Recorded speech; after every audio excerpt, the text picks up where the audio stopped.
Welcome to the Unbreakable Mind and Body podcast. I am your host, Tiana Gonzalez, a multi-passionate creative, storyteller, and entrepreneur with a fierce love for movement. This is our space for powerful stories and actionable strategies to help you build mental resilience and elevate your self-care practice. Together, we will unlock the tools that you need to create an unbreakable mind and body.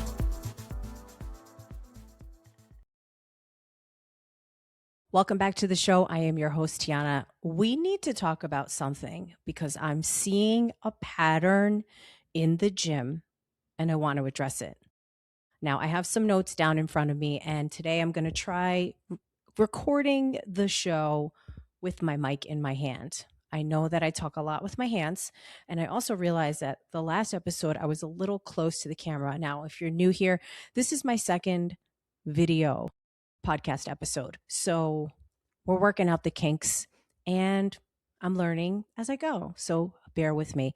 So what's this phenomenon that I am seeing over and over and over again? I'm talking about over the last 30 plus years that I have been hitting the weight room floor consistently, repeatedly, over and over again.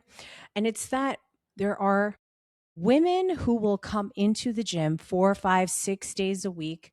They'll do a little of this, they do a little of that, they take a class, they're there for a while, they hop on a treadmill, they take a spin class or a cycle class, and years and years and years later, they look in the mirror, their body looks the same.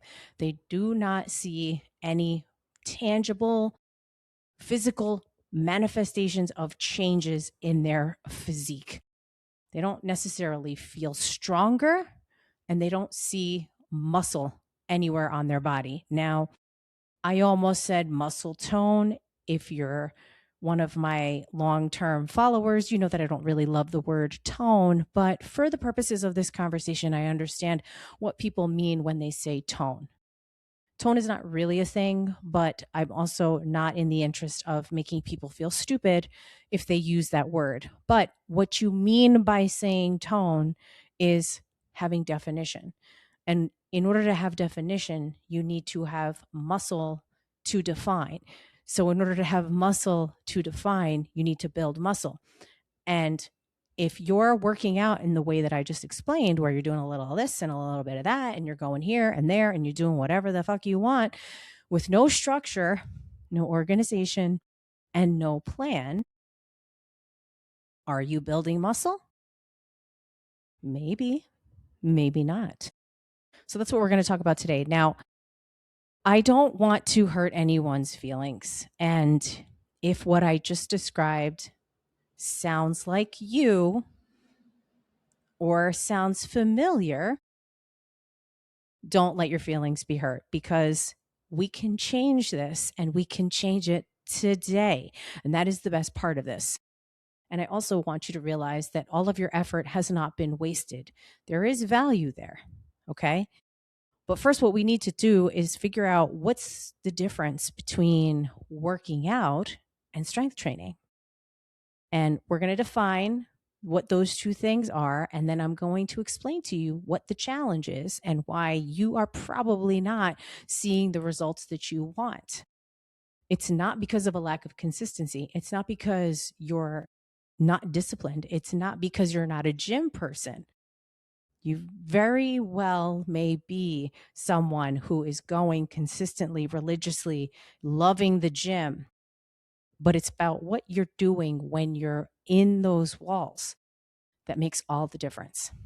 Before we dive into what the answer is, let's talk about what working out is. Working out is what you do to get movement, to break a sweat, to raise your heart rate, to feel good. It might be something you do with a run club or with your kids on the weekends. Maybe you work out together, you do something outdoors. It's something you could do with your friends. It's a class that you love. That's working out. It's definitely positive, and it's movement, and it's a stress reliever. And there are so many benefits to it. But it's not necessarily following a structured plan. Working out is something that you do and check the box and move on with your life. If you're somebody who does a lot of cardio, if you're somebody who takes classes, if you're somebody who mixes it up all the time, then your level of commitment may ebb and flow, and it may not be geared towards specifically what you want. A lot of women, myself included, were raised in the generation of Snackwell cookies, of low calorie, low fat, low sugar, low taste, counting calories, cardio was everything generation. I'm Generation X. And the marketing, the word out on the street, if you will, was to go running, to sweat a lot. That if you wanted to have the body of your dreams, you needed to watch your calories and sweat a ton.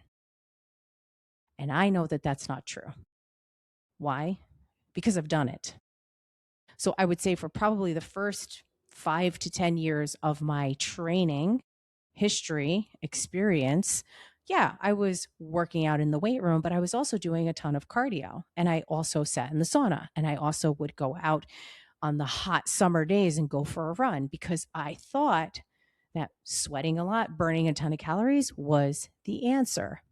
I was mistaken because I would lose a ton of weight and I still didn't love what I saw in the mirror. I still wasn't feeling confident. I still didn't like my shape, and I still did not have the muscle defined in all of the places that I wanted to, even though I was lifting weights. I just wasn't doing it properly. I just wasn't doing it in a way that it would lend itself and steer me in that direction. So I was doing things that made me feel productive. But what was really happening was I was in the gerbil wheel, moving my feet, but going nowhere. And I'm sure that that sounds familiar to many of you. One thing that I will say that was positive that came out of that time for me was I cultivated the habit. I developed my inner discipline. I built my life around becoming a gym goer, becoming a gym person. And I will say on a side note that that is one of the biggest challenges for most people when they first start on their health and fitness journey or when they're revisiting that weight loss goal. They know they need to do certain things. But cultivating that habit and realizing that, yeah, you're going to start going to the gym. And guess what? You're going to become a gym person for the rest of your life. See, nobody told you that. And that's one of the secrets. You have to become a gym person. You don't have to become a gym person like me. You don't have to love it, but you have to become a gym person if you want to make change and then sustain it long term. But they don't tell you that. It's not even in the fine print of the contract for the gym that you sign up for. No one tells you that unless you meet an honest trainer out on the floor or you have somebody like me that you can listen to who's going to say like, hey, this is the deal. And it's not necessarily bad, but it's a lifestyle change. And you have to be willing to make that change in order to see the progress that you want. But this is what happens when you realize I did the workout and I did the workout for weeks. I did the workout for years. I did the workout and I'm not seeing changes. I'm not seeing the changes that I want. I'm not seeing my body move in the right direction. Yeah, I lost a little bit of weight, but my shape's the same. I lost a little bit of weight, but I'm not confident to wear that bathing suit. Not yet. I lost some weight, but I still feel insecure at the pool. I'm not ready. I'm not ready to walk around without my cover up on. Ooh. And that's tough, especially when you've been putting in the work. Now, let's talk about what strength training actually is. Strength training is a very specific way of lifting weights that will lead you to one, get stronger, and two, build muscle. Now, let's not go too far off into this next sidebar, but it is important to note that you will see athletes that compete in the Olympics or on television, and they're in a sport. So the strength that they have for their sport is very specific. They're not doing much to look a certain way. Everything for their training revolves around the end goal of getting the best score in their event, including in Olympic weightlifting. So when you have a high level athlete who can clean and jerk a heavy weight, or they can snatch a heavy weight, they're doing one rep. They may not look to you like a bodybuilder. They probably won't, because they don't train like a bodybuilder. They train very specifically to be able to do a few events and to excel at that. And their training is not meant to make their bodies look a certain way. So we need to realize that bodybuilders by title are the people who are training to build their physique to look a certain way. They care a little bit less about the numbers as far as the weights that they're lifting.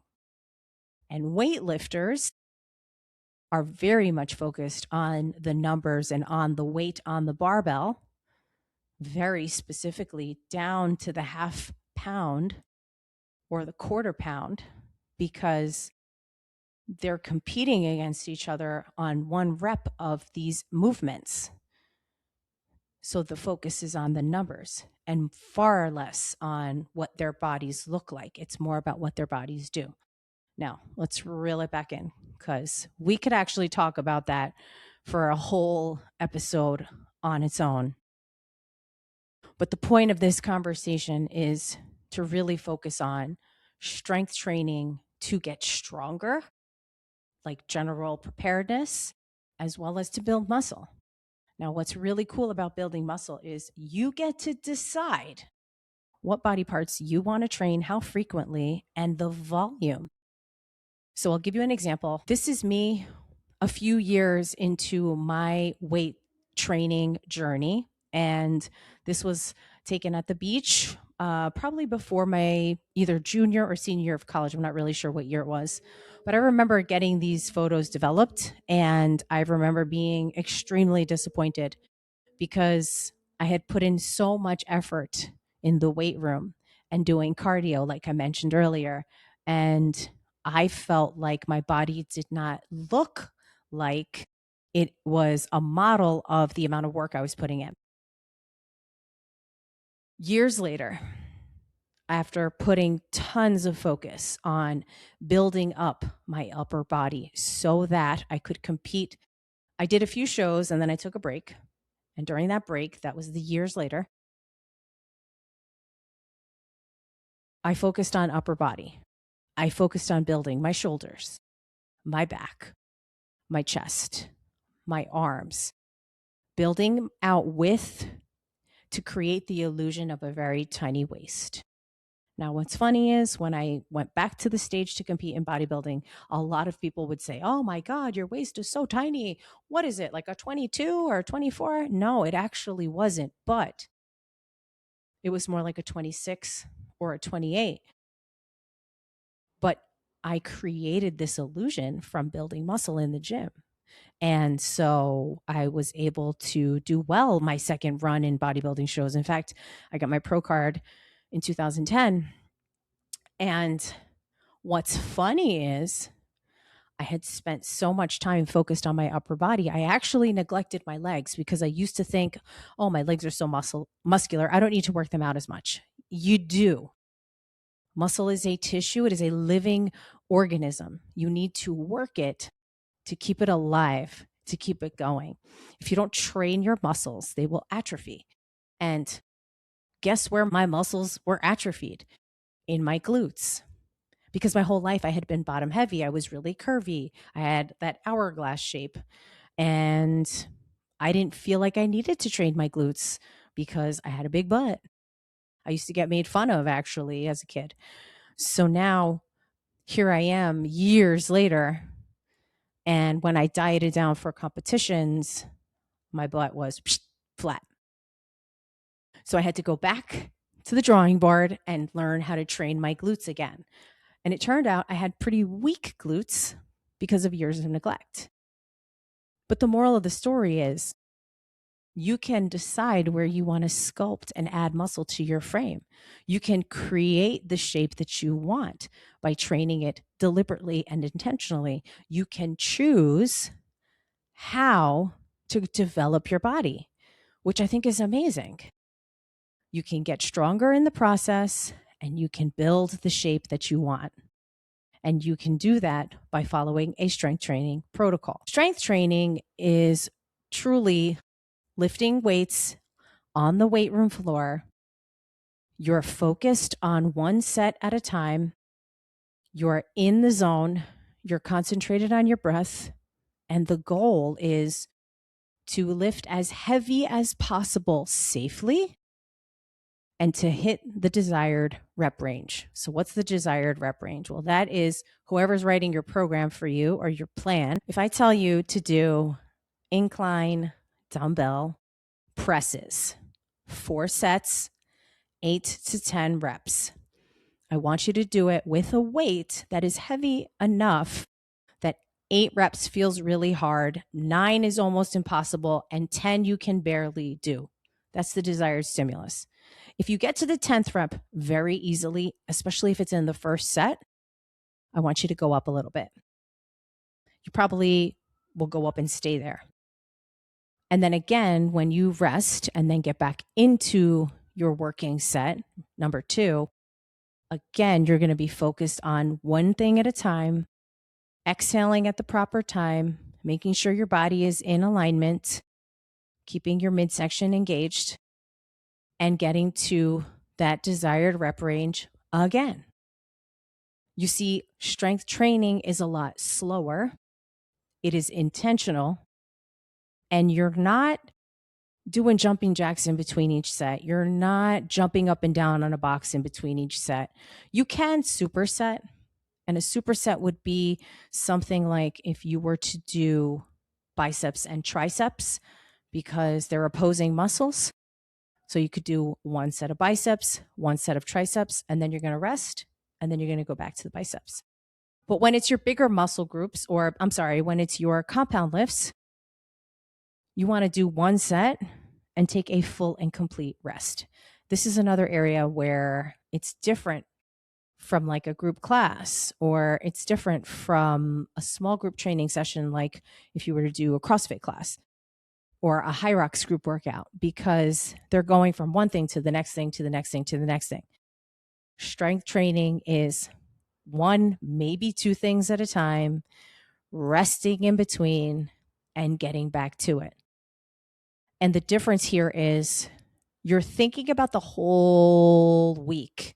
It's a cohesive program. So what you do on Thursday and Friday is very much impacted by what you did Sunday, Monday, Tuesday, Wednesday. You see, it's a whole plan. And you look at the week, you look at what you want to focus on. So for me, let's say when I was very focused on building my upper body, I was doing my shoulders twice a week and I was training my back and chest and sometimes hitting legs. It's shameful for me to say that, but it is the truth.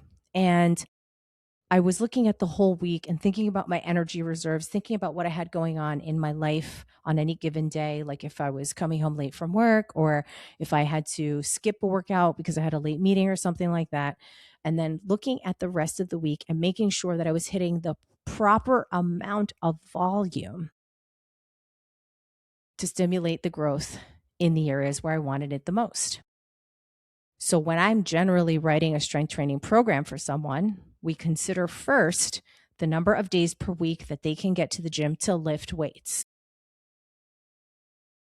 Number of days that they can get to the gym to lift weights. I said that twice because I meant it and because we're only talking about lifting weights.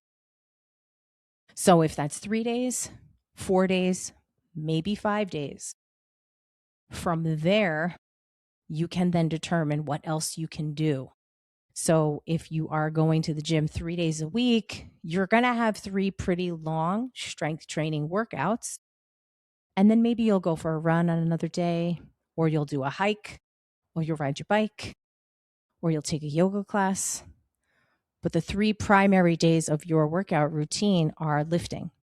If you're hitting 4 days, you can spread the body parts out a little bit more, and you can also, once again, do your yoga, your cycling, your hiking, maybe your swimming. You can still have fun, but the foundation of what you're doing is lifting weights slowly, intentionally, splitting up your body into groups to make sure that you're not overtraining one area and undertraining another area, giving yourself ample rest in between sets, and taking at least one full rest day, if not 2, throughout your 7-day week. The myth is that resting in between sets is a waste of time. That again is programming targeted right at the midlife woman, me, 47 years old, who wants to burn fat, who wants to burn that belly fat. They want an optimized workout. That is not optimized. An optimized workout is specifically optimized for you. If you follow someone else's optimized workout, that might not be the right thing for you. So again, it's important to make sure you step back, you slow down, you examine what you're doing, and you do a full inventory and really look at where are you actually doing some strength training. Because if you're the woman I talked about in the beginning of this episode who's doing a little bit of this, doing a little bit of that, and mixing it up, when are you lifting weights? When are you lifting weights properly to stimulate muscle growth? That is the question. Now, the cohesiveness, that's the important part. If you want to change your body, if you want to build muscle, if you want to have shapely arms in a tank top or legs that people would die for in a miniskirt, that's going to require you to train a very specific way. And it's not going to happen if you wing it. It's not going to happen if you just follow someone else's workout. It's not going to happen if you pull up the workouts you have saved in that folder in Instagram of like workouts you want to do, and you start trying to do it while you're in the middle of the gym floor, people all around you, you're hogging up a bench or a machine. You have no idea what you're doing, but someone told you this was a good workout. Don't be that person. And again, I'm not poo-pooing on anyone if that is you, if that's your lived experience. You just need to change what you're doing. So when you're following a strength training routine, the cool thing about it too is that it's repeatable. You're not changing the workout every single week. For a solid block of time, easily 4 weeks, 6 weeks, maybe even 8 weeks, you are doing the same workout. I know that could sound boring to some people, but it is effective. Why? Because you are tracking your progress. And if you change something, then you don't know what else you're changing down the line. And once you get really good at understanding that you're starting the workout with a compound lift, primarily with a barbell, with a kettlebell, or with dumbbells, but it's still a compound lift. And then you're moving through your program down from the bigger muscle groups into the smaller muscle groups, mixing in some core, making sure you're taking rest. And when you do that enough times, you start to understand the flow, you start to understand the stimulus, you start to understand your body and how you feel throughout the process. And that really is the most important part. But the other thing is that you build trust within yourself, because if something is predictable, then you know what to expect. And if you know what to expect, then you have a standard, you have a baseline that you've established. And then you can push it. You can test the boundary.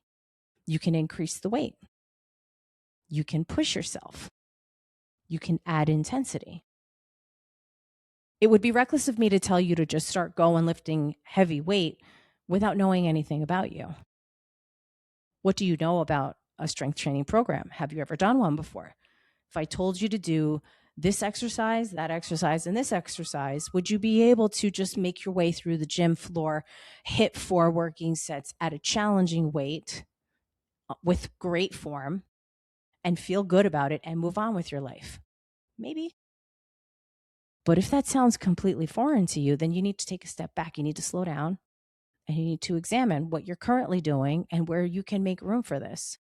Now, the other part of this conversation that's really important is people go to the gym for socializing. People go to the gym for connection. People go to the gym to release steam. So fun is also an important part of your routine. And if you're not having fun, that's problematic. So when you're following a strength training routine and it's really outside of your norm and you don't love it, it is important to make sure you do something that you love. So maybe in between those workout days, you take that class you love. You do something with your friends. That's when you get your cardio in. That's when you have your dopamine hits. That's when you enjoy yourself. Eventually, you will begin to enjoy the strength training workouts. Why? Because you're going to feel stronger and you're going to love the way your butt looks in those jeans. And you're going to love how that dress fits you. It's a slow, steady grind. It's not a sudden thing. It's an investment. Now, before we wrap up this episode, I'm going to give you some takeaways, as I always do. This week, before your next workout session, I want you to ask yourself, what is this workout building? You might not know the answer. Or maybe you do. It's not building anything, but it's fun. I like it. Okay. And I just want you to observe that. Next, I want you to go out onto the weight room floor and I want you to pick a lift and I want you to do 4 working sets and notice how you feel while you're doing that. It's different because you're not working against a clock. You're not doing something for time. You're not trying to beat your friend or your neighbor in the studio. This is you against you. And if you've never done it before, it's you and a clean slate. So there's only one way to go from there, and that's up. Now, the last thing, and this is important. If you've been doing this alone for years and you feel like you've hit your peak, you feel like you've plateaued, you feel like you're already at the top, I challenge you. I want you to either get a trainer for a session or 2 or work out with a friend, preferably someone stronger than you. And I want you to push those boundaries. So you'll have a spot, you'll have another set of eyes, you'll have somebody to tell you if you're doing it correctly, you'll have a buddy to push you and support you and to hold you accountable. And that's where you'll start to notice where there's some room for growth, some room for change. Because even I thought at one point in time that I had reached my peak, that I had nowhere left to go because I had done everything. I competed in CrossFit. I competed in powerlifting. I competed in martial arts. I used to dance. Like, I'm good. There's nothing I don't like. That is not true. There is a lot of stuff I don't like. I thought there was nothing I didn't like because I was doing my own program. So guess what? What was I doing? I was cherry picking. I was only doing the things I liked and none of the things I hated until I hired a trainer. And we've been working together for 6 years, 6+ years through a virtual relationship. Yep. I have over 30 years of experience and I still have somebody else writing my program for me. You want to know why? Because I don't want to think about it. Because I want somebody else to challenge me. Because I want someone to hold me accountable. It is really nice to have someone else that I can say, hey, I was wondering, blah, blah, blah, blah, blah. And he'll get back to me. If you aren't being stretched or challenged in some sort of way, you're not growing. So again, working out and strength training are not the same thing. And if you're somebody who's doing a lot more working out, that's okay. But if you want to change how you feel in your clothes, you want to change the way you look, and you want to make sure that you are strong as you get into your senior years, you need to be doing some strength training. You will thank me later. As always, I thank you for your time and attention each and every week, and I appreciate you being patient with me as I work through some of the kinks with the video podcasting, which is new to me, and hopefully something that I can continue doing ongoing. I appreciate you, and I'll catch you on the next one.